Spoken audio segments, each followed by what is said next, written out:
Assalamu alaikum. In this video, inshallah, we'll look at a Talmudic passage which says that if a Jew observes the Sabbath properly, that God will forgive his idolatry. This was pointed out to me by someone in the comments.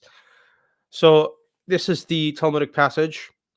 Rabbi Hia bar Abba said that Rabbi Yohanan said, with regard to anyone who observes Shabbat in accordance with its halakot, even if he worships idolatry as in the generation of Enosh, God forgives him his sins. As it is stated, fortunate is the man who does this from desecrating it. Do not read it as from desecrating it, but rather he is forgiven. So, idolatry is forgiven if you properly observe the Sabbath. So imagine you have Jews who are doing idolatry, right?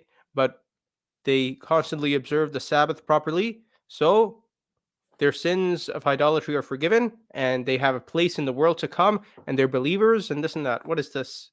What is this? So this is a rabbinic commentary from a recent rabbi. He says, the sages further declare anyone who observes Shabbat properly, even if he worships foreign deities like the generation of Enosh, when paganism first emerged, he is forgiven. By virtue of observing Shabbat properly, one's faith is reinforced and intentional sins are treated as unintentional and are forgiven. The sages also said anyone who observes Shabbat is distanced from sin.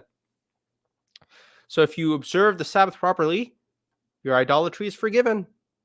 And you will have even if a Jew dies upon idolatry, he does idolatry, but he keeps observing Sabbath, his idolatry is forgiven. What is this?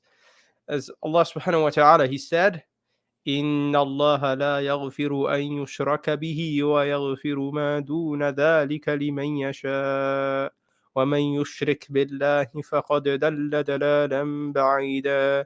Indeed, Allah does not forgive associating any partners with Him, yet He forgives anything less than that for whoever He wills. And whoever associates with Allah, then he has surely strayed into extreme misguidance.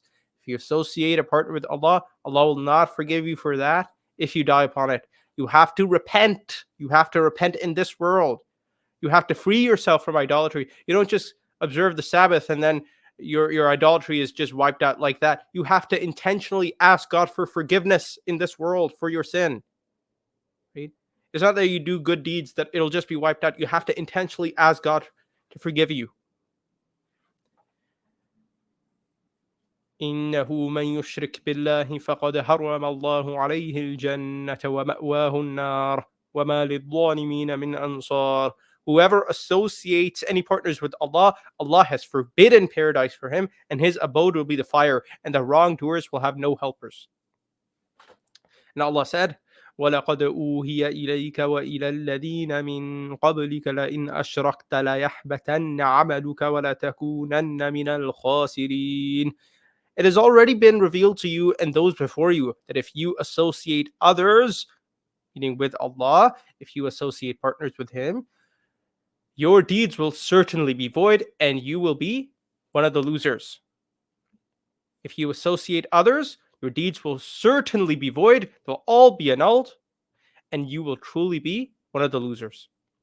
So, this is the reality of shirk. If you engage in idolatry, then your deeds are wiped out, and you're not going to enter paradise, you're going to be in hell. And in fact, if you engage in major shirk, major idolatry, then you are not a Muslim anymore.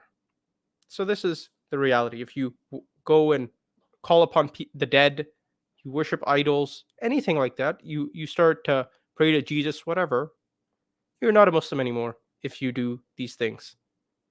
You have to repent in this life. You have to ask God to forgive you.